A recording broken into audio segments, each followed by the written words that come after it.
Good morning. This is Eric Brooks. I am the curator here at Ashland, the Henry Clay Estate. Welcome you to Wake Up with Ashland. I'm standing in for Cameron today. We're going to do something a little different than we've done the last couple of times. We're out on the grounds today. It's a beautiful, beautiful morning here at Ashland. Nice and quiet. Sun is shining. That's always good. So today we have a special guest. Her name is Brenda Barrett. She is a board member here at Ashland and a member of the Garden Club of Lexington. She's going to be talking about what was at least at one time our state's tree. I think it is not now. Not now. It's now the tulip poplar, I believe, which we also have at Ashland. We have several here at Ashland. She's going to talk about the history of that tree in the grounds a little bit, and then talk about how to grow one if you want one of your own. And they're a neat tree to have. Some call them the Indian cigar tree, and she may explain that. So, without further ado, good morning, Brenda. Good morning, Eric. It's glad to be here on this beautiful day and take a little picture around the grounds at Ashland. It's a beautiful spring day. The dogwoods are blooming, the red buds are blooming, and leaves are starting to pop out all over. And I do, as Eric said, want to talk to you a little bit about the Kentucky Coffeetree this morning. It's a fabulous tree. It's one of our native trees here in Kentucky, and we have the distinction of having the name Kentucky in the tree, and that's unusual for a name for a tree. I will talk a little bit about the tree, and then afterwards I want to show you how you can propagate the tree, and that's a big word for grow it yourself. And we will learn all about growing coffee trees from seed this morning, and you can do this at home. So anyway, glad to be here, and let's turn around this way, if you will, Eric. Just follow me around and then take that camera off of me and put it on the tree. Very good. We are standing in the midst of a grove of coffee trees. There are about 8 coffee trees here on the grounds at Ashland. Ashland, by the way, has more than 500 trees out here on the grounds. The coffee tree, if you will notice, has these large fat seed pods hanging from it. And that tells you right off that it is a female coffee tree. Coffee trees occur in both male and female of the species, and behind this one there's a few males. You have to have the males around so that the females can be propagated. The other thing you will notice about the coffee trees is that there's no leaves on it yet. Coffee trees are what is called dioecious, and the Latin name is a mouthful, but I will say it. It's Gymnocladus dioecious, and it's known by that name all around the world. Gymnocladus is a Greek word which means naked branches, and coffee tree is one of the last trees to leaf out in the spring. Eric, if you look around, pan that camera to some of the other trees, you can see the leaves are already coming out on the maples and the poplars. But the coffee tree is still bare and has no leaves. And additionally, to being one of the last trees that leaves out, it's also one of the first trees to drop its leaves in the fall. So for much of the year, it is bare or naked. So Gymnocladus, naked branches. As Eric mentioned earlier, the coffee tree for a short time was our state tree. In 1976, the legislature, affirmed that, and it remained our state tree for about 19 years. And alas, it got uprooted and replaced by the tulip poplar.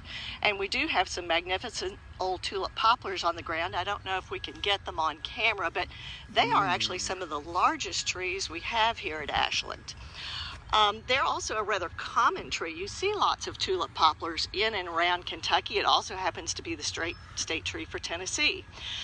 So I'd still wish that the coffee tree were our tree, because it's unique and rare, and although it is native, it is not abundant. It's unusual to find Kentucky coffee trees. So we're lucky to have 8 here at Ashland. The other thing, though, is even though they're rare, they are easy to propagate, and they are highly tolerant of a wide range of various conditions. They'll grow in clay, they'll grow in alkaline soils. So it's a tough urban tree, and you're seeing more and more Kentucky coffee trees used ornamentally as street trees, especially the males of the species. People tend to shy away from the females because these large seed pods up here, Eric, can be rather messy and they will drop, which leads me to the next thing, and that's collecting our seed pods for propagation. And they start to drop in January, but they become rather abundant in April when you'll find lots of them on the ground, and it's easy to collect and pick up trees at that point. Now in 2008, the Garden Club of Lexington began what they call the Kentucky Coffeetree Project.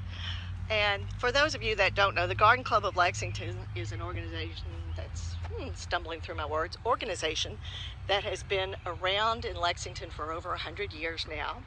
We're a member of the Garden Club of America, and the Garden Club of Lexington has a long-standing relationship here at Ashland in that we maintain the formal garden here at Ashland.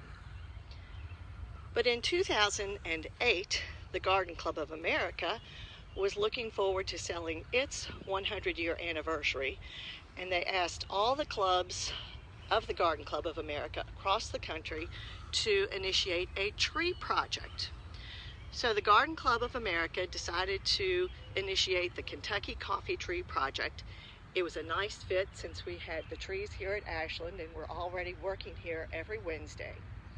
So we began to collect seed pods at that time, and we began to propagate the trees. The next step in that process was in 2009, we started taking this program to schools here in Fayette County.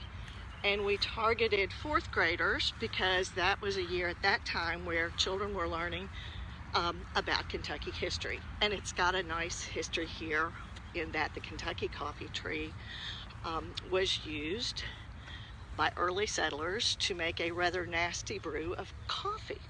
So you can roast these seeds.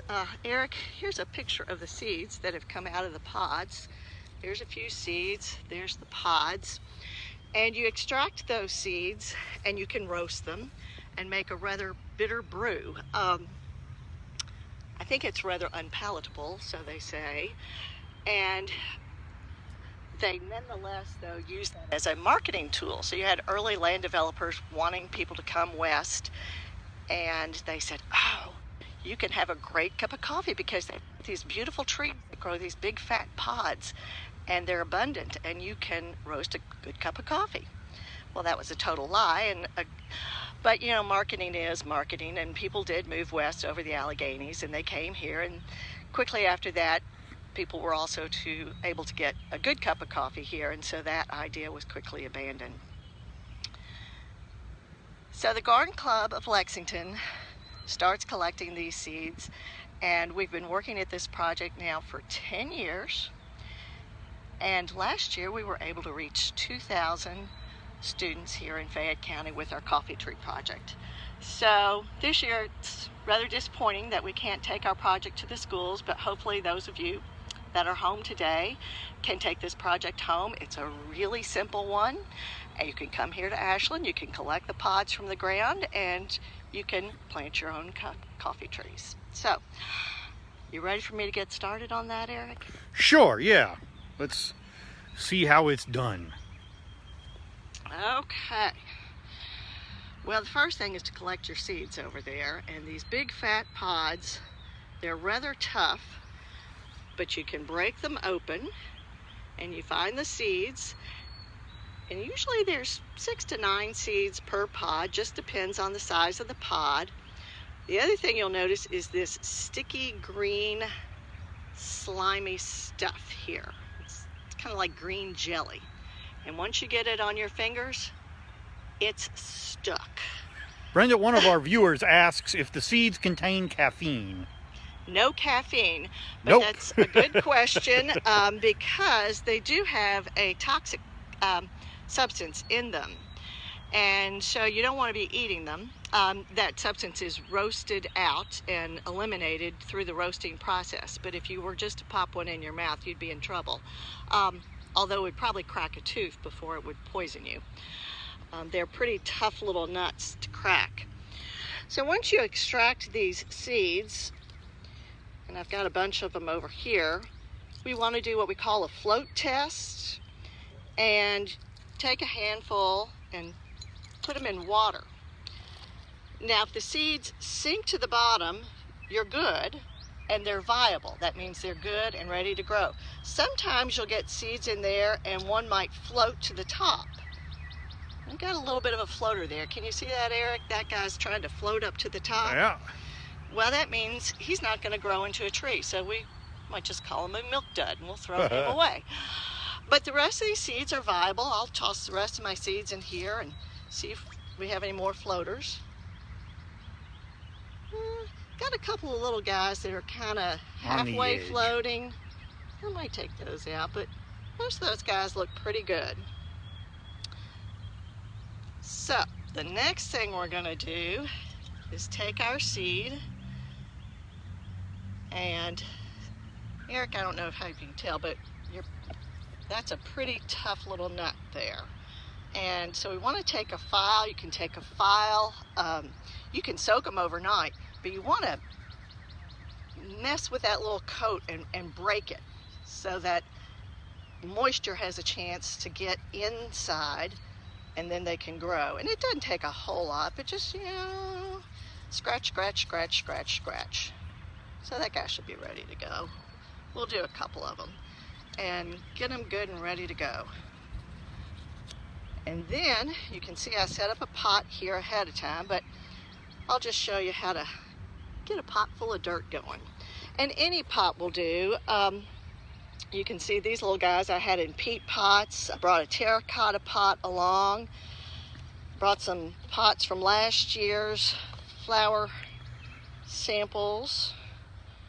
And I'm going to put my gloves on while we get started. Just make sure that your pot is clean and sterile when you get started. And any potting soil will do. Scoop it up. Get it nice and full. The other thing you'll notice is these pots have little holes in the bottom, so moisture can not gather and accumulate in the pot.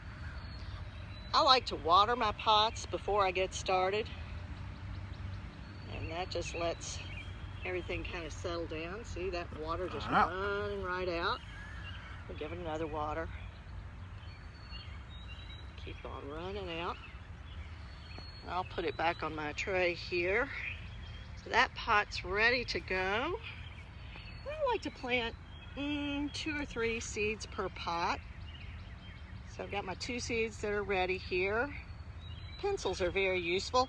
Coffee trees you're going to plant just 1 to 2 inches in the pot. I use a little pencil jab in my, so just poke it down in there. Poke that guy down in there, and then we'll cover them up. We're done. Almost. You have planted your coffee trees. Now I'm gonna give them another little water. And Eric, one thing we do with our students is we teach them how to make little greenhouses. It's not necessary. If you don't make a little greenhouse, you can water this. I would say probably every 3 days or so, give it a good watering. I mean, good watering, you know, like this. Get the water in there, let it run out, and keep it in a nice, warm, sunny window. Now, coffee trees are slow to germinate, so be patient. It'll take probably 2 to 3 weeks. Sometimes it can take even a month. Some are quicker, you just never know. These little guys here were planted by my friend Cameron. He's a middle schooler in Georgetown, and they were planted about in January. So you can see the leaves starting to come out there. Now, this pot, which I fixed up last night, is in its little greenhouse. And I don't know if you can see that, Eric, but see how it's kind of foggy? The plastic bag was not foggy when I put it on there, but this morning it was foggy, and it even has little droplets of water. So what that does is that creates its own little environment, and you can kind of forget about it. And you can keep the coffee tree in the little greenhouse until it gets too big. Let's see. This one would be starting to get a little too big, but gives you an idea that it's right in there, and you just seal her up. So like that. And like I said, this guy's really getting a little too big, so he's ready to come out of the greenhouse. But it's a really nice, easy way to get started, and if you are forgetful, it's another good thing to do. Okay. So we got this little guy planted already. Yeah. He's in the greenhouse. And it'll start to show growth in 2 to 3 weeks, is that right? Uh-huh. Okay, great. Yeah. So That's he's pretty ready to simple. go. It is. It's simple and easy and fun. And Eric, the other thing I have here is a how-to list. Okay. And Garden Club of America put this propagation workshop together. It goes through all the steps. You can see some of my little notes in red. And I'm happy to send this via email to anybody who might. Yeah, if you want to send it to Sure. via email to Cameron and I and Kate, we'll get it put up somewhere on Facebook or on the web so that people can get after it. Okay. One of our viewers has asked if you can use coffee beans from the grocery store. Well, that would grow a different kind of tree.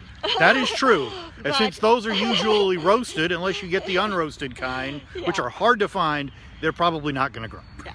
And you might find them, and the coffee trees themselves that are growing coffee would be tropical, and they would Right. not grow in central Kentucky. Yes. So we do have fun. We collect lots of seeds across the grounds here at Ashland. The oak trees, certainly. You can collect the acorns in the fall and grow oak trees. We had a beautiful old catalpa here, which has fallen down, and we've created our story circle here. But the catalpa tree is also an interesting little tree. It has a long, skinny bean pod looking, almost looks like a green bean. Eric, I think there might actually be some catalpas further over on the ground that still have the long beans, and that's the one they actually call the cigar tree. That's the So cigar that's tree, the yeah. cigar tree. Those look like cigars. And that's a fun one to collect. Maples are going to start dropping their seeds, and they're a completely different kind of seed, but they're dropping right now, and those are the little winged, we called them whirligigs when I was a kid, or helicopters. Yeah. So you would see them fluttering out of the trees, and you will start to see the maples seeds starting to flutter out of the trees pretty soon. And you can collect those. I have personally never grown maple seeds, but it's really fun to try and test out all kinds of seeds and see what works. Great. So, Well, thank you very much, Brenda. We very much appreciate that. Yeah. That's a very, very interesting story. And I hope some of our viewers will try this. We have plenty of pods up here on the grounds by the trees, so you're welcome to come up and help yourself. Any pods you want, feel free. We got more than we'll ever use. So if you want to have a tree in your yard, you can do that and say it came from a tree at Ashland. So that's pretty cool. That'll pretty much do it for us today. We'll be back again on Thursday. We're going to do something new on Thursday called Artifact Adventures. I'm going to feature an artifact from the collection, one that isn't out all the time, but tells a really important and really powerful story. And I look very forward to sharing that with you. I want to thank Dupree Mutual Funds for their support of our Wake Up with Ashland today. We wouldn't be able to do this without you, and we very much appreciate your support in letting us do so. Finally, before we close today, since we're out on the grounds, it's been nice weather, and it looks like it's going to be nice weather, more or less, with the exception maybe a couple of days here coming up. We certainly appreciate and want people to be able to use Ashland as a place of solace and recovery, just like Henry Clay did. We want you to walk or jog or walk your dog or bring your kids and walk through the grounds. But what we do not want is for you to come in large groups, to have meetings or gatherings or practices. We can't have that right now, unfortunately.